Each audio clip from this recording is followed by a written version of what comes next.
Bonjour et bienvenue dans cette nouvelle vidéo. Aujourd'hui on va voir les bases du mix. J'ai refait une vidéo il y a longtemps, pas très bien détaillée, il y avait des trucs qui me manquent, donc on va la refaire vraiment bien. Tout d'abord, avant de passer derrière la platine, on va faire un peu de théorie musicale parce qu'au final tu en as vraiment besoin pour être derrière les platines. Parce que pour rappel, le but d'un DJ est de faire un enchaînement de musique sur une durée déterminée. Son but est de faire un enchaînement fluide entre des musiques, que le public n'entende pas de coupure, qu'on n'entende pas des sons bizarres entre les musiques et que ça soit fluide et que le DJ passe d'une musique à une autre de façon très propre sans que ça choque les gens. En gros, pour vraiment résumer son travail. Donc pour ça, on va devoir passer par un petit peu de théorie, mais je vais faire ça très rapidement. C'est parti. Pour justement faire ces transitions fluides lors du mix, le DJ doit vraiment connaître sa construction musicale. Donc une musique de type classique est composée d'une intro, d'un couplet, d'un refrain. Et en électro, la plupart du temps, les musiques sont construites en intro, break, build-up et drop. Le build-up c'est la montée, le drop c'est équivaut au refrain, mais dans la musique électronique. Et toutes ces parties, intro, couplet, sont souvent des puissances de 2. Donc on a des 64 temps, 32 temps, 16 temps, et tout ça, ça va être la durée du drop, du couplet, du refrain, du build-up. Et c'est vraiment important à savoir, à connaître sa construction musicale, quand on mixe, de balancer sa musique pile au bon moment, donc pile au drop, pile au build-up, pile au couplet, ou alors au milieu si on veut faire une transition un peu plus technique. Mais on doit vraiment connaître la construction musicale pour vraiment gérer son mix et mettre la musique qu'on veut jouer avec l'autre au bon moment. Et la deuxième chose très importante qui pour moi est pas assez utilisée lors de certains mix, c'est la tonalité de la musique. Je m'explique. Je vais faire vraiment très rapide parce qu'il faut un peu de notion de solfège. Une musique se joue sur un ensemble de notes. On prend la gamme de Do majeur qui donne ça.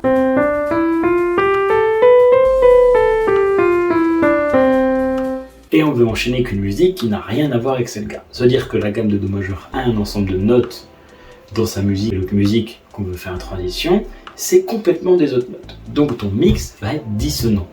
Et j'en vois énormément sur les réseaux, même en live, beaucoup de gens ne mixent pas harmonique. Donc quand tu enchaînes deux musiques, ça peut aller, mais quand tu commences à jouer sur des acapellas, c'est là que ça devient compliqué.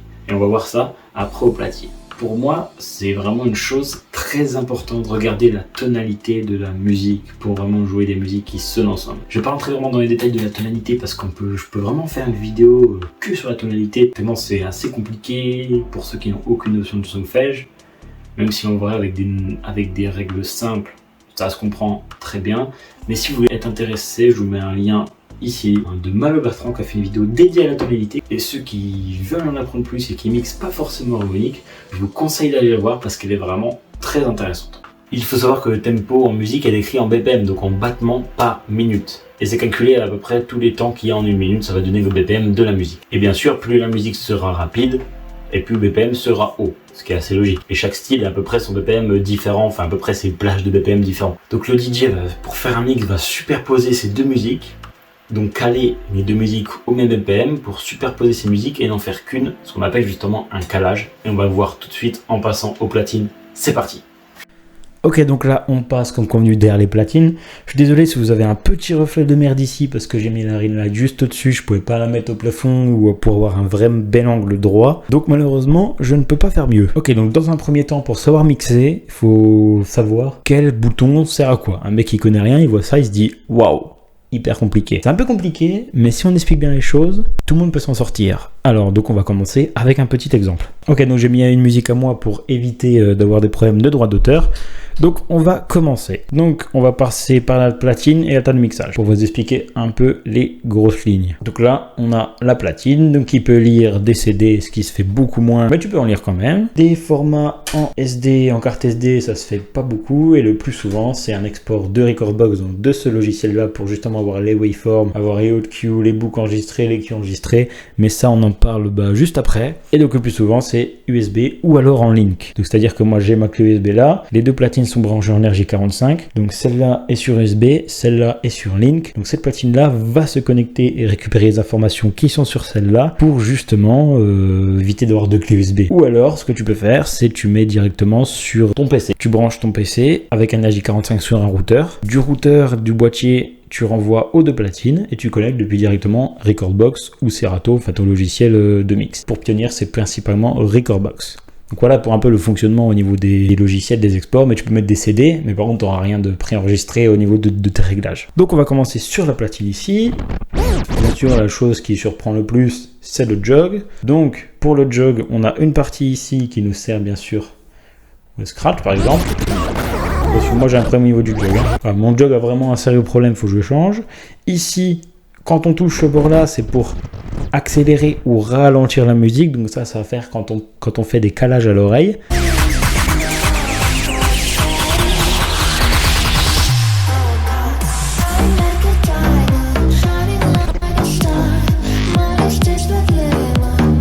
On a justement ici le pitch bend. C'est pour régler la vitesse de la musique. Donc par exemple, plus on va dans plus et plus on est rapide.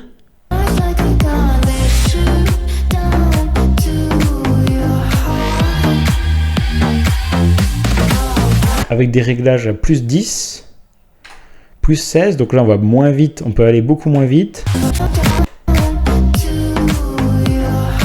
On a une plage de BPM beaucoup plus élargie, on peut aller beaucoup plus rapide. Et si on va dans plus wide, on peut monter à 256 pour cette musique et ralentir à 0. Donc dans ces BPM là on n'y va quand même pas souvent, moi je me mets souvent. Je suis à 10 ici, je suis à plus ou moins 10 pour justement faire mes réglages.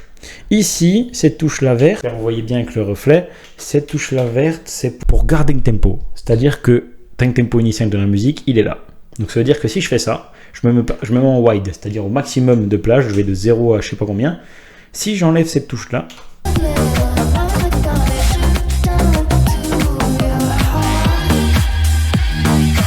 et maintenant ma touche, je l'active.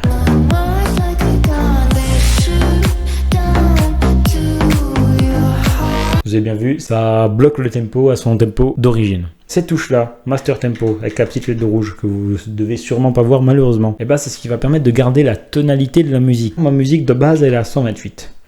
Je joue avec une musique, on va un peu abuser, qui est à 135. Je me mets à 135 BPM du coup, pour que mes deux musiques soient calées. J'enlève la touche Master Tempo et désactivée.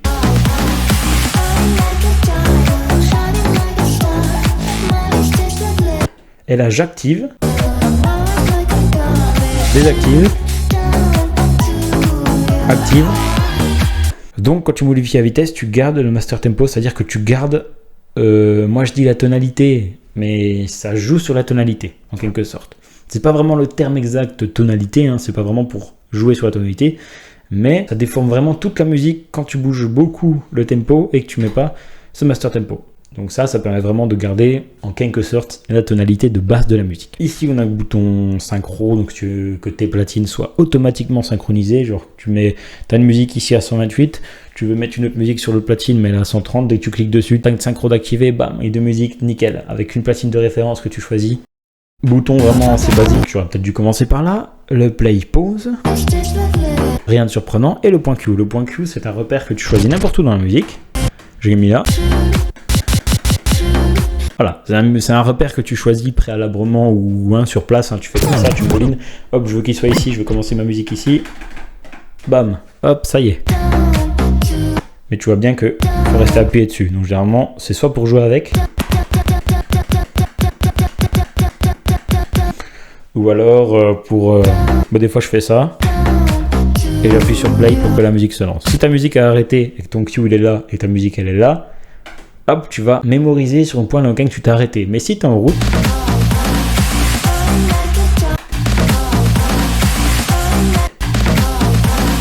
tu vas automatiquement revenir au point sur lequel tu avais choisi préalablement. Ici, pour avancer dans la musique, pour reculer dans la musique, et ici pour changer justement la musique. Voilà, tu changes la musique ici. Ici, l'effet reverse. Comme son indique, pour jouer la musique à l'envers. Ici, on a un truc très important, j'en ai pas mis ici, donc on va pouvoir en mettre, c'est les hold cue. Donc là, tu appuies ici pour activer. Bon, généralement, tu fais ça sur Recordbox, mais tu peux le faire aussi en live ou préparer tes hold cue directement sur tes platines. Chacun a sa façon de faire. Donc là, je mets le Q ici. Je vais activer et là, je peux jouer quand je veux. Vous avez vu, c'est pas comme le Q. Le Q, je suis obligé de rester appuyé. Celui-là. Donc là, on a le quantize. C'est-à-dire que le quantize va bloquer un tempo. C'est-à-dire que là, je peux jouer n'importe quand.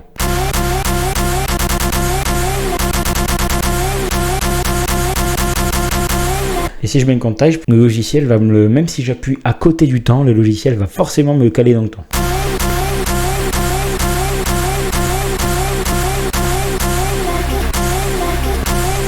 Il va me le caler. Bon, ça, j'utilise pas parce que quand tu veux t'amuser un peu avec, et bah tu peux pas parce que ça te le bloque, parce que bah ça te le met dans direct sur le bon tempo, donc je suis pas vraiment fan de cette fonctionnalité. Donc, là on a les boucles, donc tu peux les enregistrer, tu peux aussi les dans Rekordbox les faire préalablement ici. Donc ici tu n'es pas obligé d'avoir un autre cue, tu peux avoir aussi une boucle, bah, ça m'est déjà arrivé. Et pour rentrer ta boucle, bah tu fais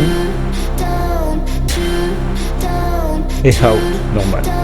Et là tu vas la réduire.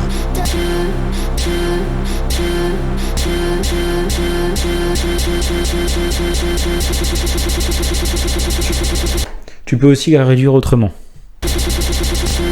En appuyant là.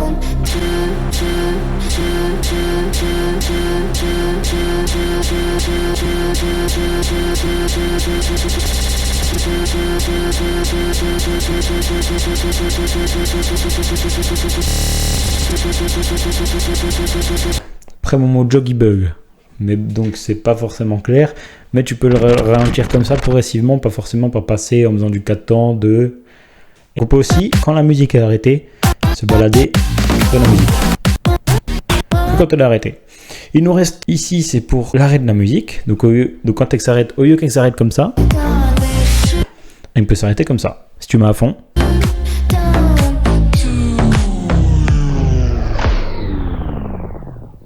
Moi j'aime bien mettre là pour faire des coupures.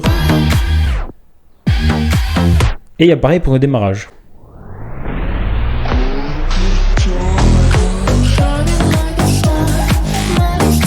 Voilà, donc là on a vraiment vu le principal au niveau des platines. Bon, après ça, je vais pas tout vous expliquer comment il est dans Rekordbox, tout ça, parce que chacun ne travaille pas comme les logiciels et n'a pas la même façon de travailler. Pour la table de mixage, d'ailleurs, j'aurais dû zoomer sur la platine comme j'ai pensé à zoomer sur la table de mixage. Enfin, j'espère que vous avez quand même vu malgré le reflet. Table de mixage, que ce soit la marque, elles se ressemblent toutes. Elles ont quelques divergences au niveau des effets, au niveau de la position des effets, au niveau de l'esthétique, mais ça reste toujours une table de mixage, quoi. Donc là, on a la ligne pour la piste 1. La piste 2, la piste 3 et la piste 4. Donc moi, mes platines, je ne les ai pas branchées sur 1 et 2, j'ai branché sur 2 et 4. Parce que le 1, à force de l'utiliser, celui-là, il bug. Et au 4, j'ai envie d'être à l'extrémité, comme ma platine à extrémité, que j'en ai 2, pas 4, je peux mettre un peu comme je veux. Donc, ici, c'est un EQ, en fait. Là, c'est clairement un EQ. Tu as les basses, les médiums, les aigus et le master de la piste. Et il y a un truc, en parlant d'EQ, il y a un truc qui m'énerve un peu, quand je vois des vidéos de mix ou même des gens mixer, c'est que quand une musique passe comme ça, c'est-à-dire normalement je la joue, je suis pas en train de mix, je suis pas en train de faire une transition, je suis pas en train de faire de la performance, je vais juste couler la musique avant de jouer sur mon autre platine. Il faut toujours laisser au milieu, parce que je vois certains artistes, certains DJ, qui boostent légèrement les basses, c'est beaucoup, hein. Soit c'est à fond, soit c'est au milieu, généralement c'est ici, ça dénature la musique.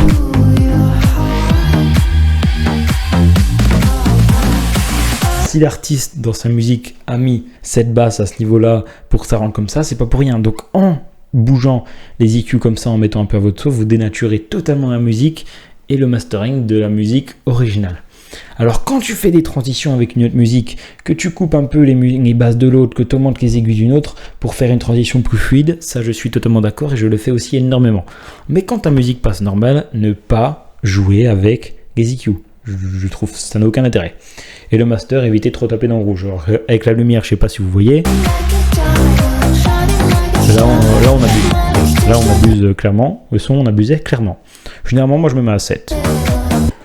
Théoriquement, le mieux, c'est toujours être à 0. Mais bon, j'avoue que pas beaucoup y sont. Là, c'est quand tu branches un micro ici. Donc tu peux gérer pareil, t'as un EQ, hein, high et low. T'as pas de medium par contre, t'as que les high et les low. Donc à mon avis, medium et puis aigu, c'est pareil. Ici, t'as les sous le corps FX. Donc chez Pioneer en tout cas ça fonctionne comme ça, un noise, t'actives, ça clignote un noise. Un filter.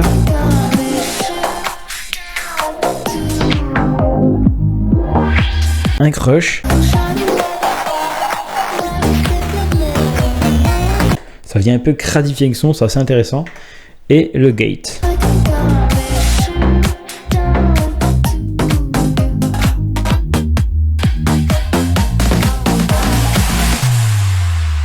Voilà, donc ça c'est vraiment spécifique Pioneer, je pense, qui est sous le colorifix ici avec les quatre boutons pour gérer ces sous colorifix. Ici c'est la pré-écoute du casque, donc quand le Q est allumé, tu as ton casque branché ici, tu gères ton casque soit en mono-oreille, soit ici en stéréo.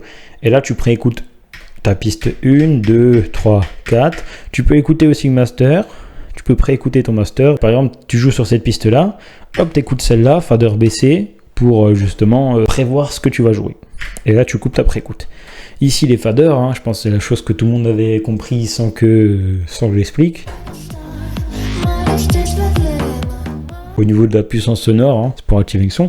Tu peux choisir ta courbe du fader, une courbe sec, une courbe plus fluide et une courbe très fluide et très linéaire. Pareil pour le crossfader. Le crossfader, c'est cet élément ici, ce qui permet de passer d'un côté à un autre. Donc par exemple, si je mets crossfader en cut,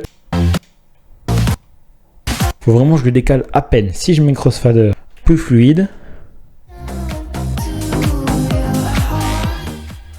et j'ai encore une courbe qui est encore beaucoup plus fluide. Ici, on a un master général de toute la table de mixage. Pareil, il ne faut pas abuser. Là, on a les balances pour droite ou gauche.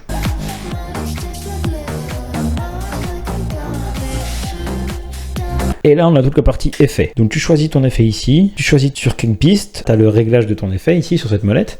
Et là, tu as l'intensité d'activation. Donc, quand ça clignote, c'est que tu l'actives. Si je prends de la reverb, que je mets sur ma piste 2, j'active, mais il n'y a rien parce que je suis en bas.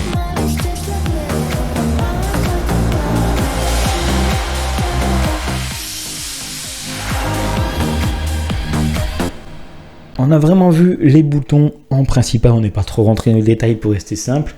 Maintenant, on va essayer de travailler les transitions et vous expliquer un peu comment on fait pour gérer au maximum ces transitions et d'avoir quelque chose d'assez fluide, d'assez propre. Que vous sachiez, à la fin de ces vidéos, faire une transition simple, mais propre. Donc là j'ai mes deux musiques, donc j'en ai une à 126 et une à 126, donc on va faire comme si j'avais deux BPM différentes. On va mettre celle-là à 128. Donc là c'est pas des musiques à moi, c'est des musiques de Six, de 1 parce que c'est des musiques des versions qu'il a faites je pense pour qu'on mixe. Ça veut dire que la musique commence par une batterie et termine par une batterie, et celle-là commence par une batterie et mixée. Quand tu as une musique qui commence par une batterie et une autre qui termine par une batterie, enfin là c'est du gâteau, hein. C'est tranquille, t'as pratiquement rien à faire quoi, entre guillemets. Et l'avantage, on va revenir sur la tonalité, l'avantage d'avoir une musique batterie et batterie, c'est du fa dièse mineur et là j'ai du ré mineur, qui sont des tonalités qui ne vont pas ensemble. Donc si tu veux quand même les jouer, tu peux, mais c'est pas conseillé du tout. Mais si ta musique commence par ça, et que ton autre musique commence par ça,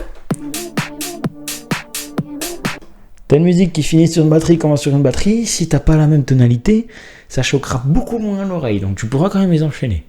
C'est vraiment des trucs que tu fais en live, hein. C'est pas des genres de mix que tu prépares et tout, c'est vraiment si tu veux être en live, et ben tu veux quand même enchaîner ces deux musiques parce que le public il est chaud, enfin les musiques jouées séparément marcheront super bien sur le public, mais elles ne sont pas la même tonalité, si une commence par une batterie et l'autre commence par une batterie ou finit par une batterie, les deux, t'es royal. Donc justement on va commencer par faire des transitions de batterie pour vraiment faire au plus simple. Donc on a cette musique, faire une batterie. Imagine j'ai une musique à 126, une musique à 128. Tu veux les caler, qu'est-ce qu'on fait? Et on va mettre un EQ au début, on va mettre un EQ à la fin.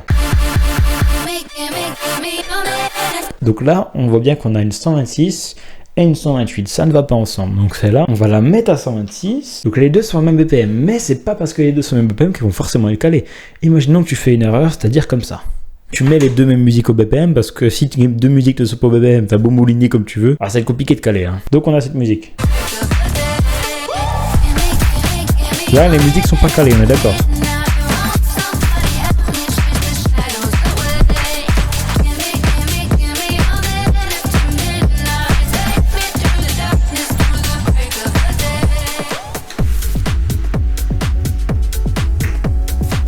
Voilà, ça, c'est du calage à l'oreille. Mais bien sûr, quand tu vas le jouer devant un public, tu vas pas balancer ton cul à contre-temps et puis mouliner après pour le recaler. Parce que pendant quelques secondes là où tu vas caler, ton public il va faire « Bah non mon frère, c'est pas comme ça que ça marche ». Donc soit tu la joues en amont et tu cales après, ou soit ce que tu fais, ben tu l'écoutes avant, hein, tu prends bien le temps avant de la sortir.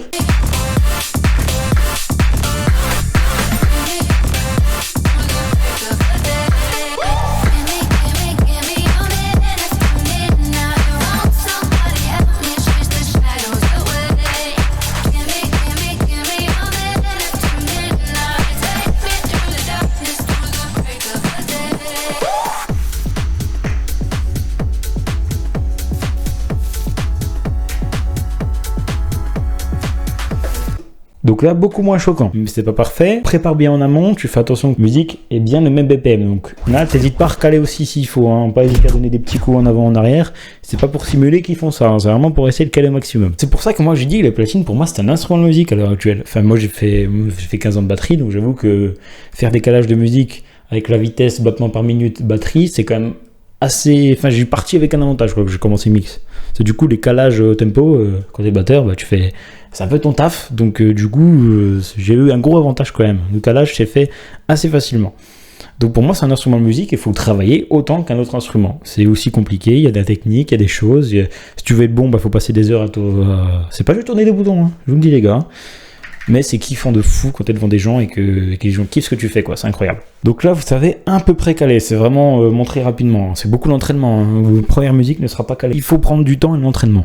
Je vais rentrer un peu plus dans les détails, donc ces vidéos risquent d'être très longues. On va parler d'acapella. T'es pas obligé de mélanger deux musiques ensemble. Faut pas forcément que ça soit un acapella et une instrumentale. Deux instrumentales, faut à tout prix qu'elles sonnent aussi bien ensemble. On parle beaucoup d'acapella que c'est dissonant. Je peux vous montrer un exemple d'acapella qui est dissonant. On va tout de suite le faire. Donc on va commencer par jouer à la musique. Donc là, on va aussi regarder les BPM. Donc on va les caler. Voilà, on est à 125. On regarde le master tempo pour éviter que la musique se déforme, comme je vous ai montré tout à l'heure. Donc on joue déjà d'abord la musique en dansant a cappella pour vraiment être sûr que ce soit bon au niveau du tempo.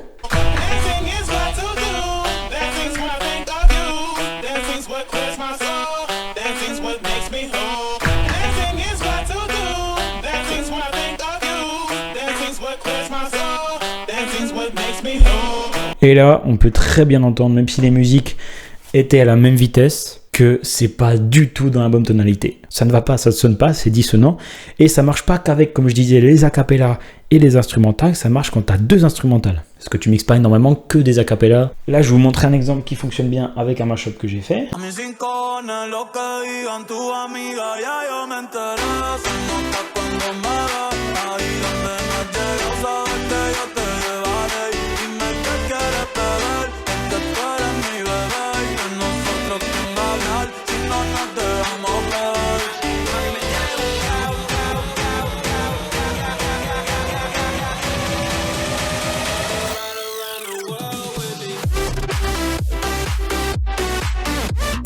Et ça vous permet aussi de voir d'autres manières de faire des transitions au niveau des musiques. Il n'y a pas que calage comme ça, c'est vraiment la base. Si vous ne maîtrisez pas ce que je viens de montrer, juste calage batterie, ne vous amusez pas à vous faire des boucles, à les accélérer, à faire des effets de partout.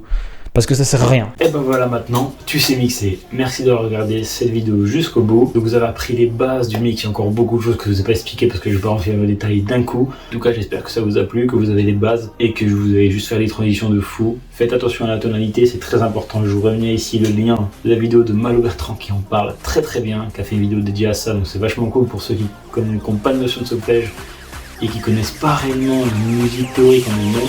On va vraiment vous aider. Je vous dis à une prochaine vidéo. Ciao.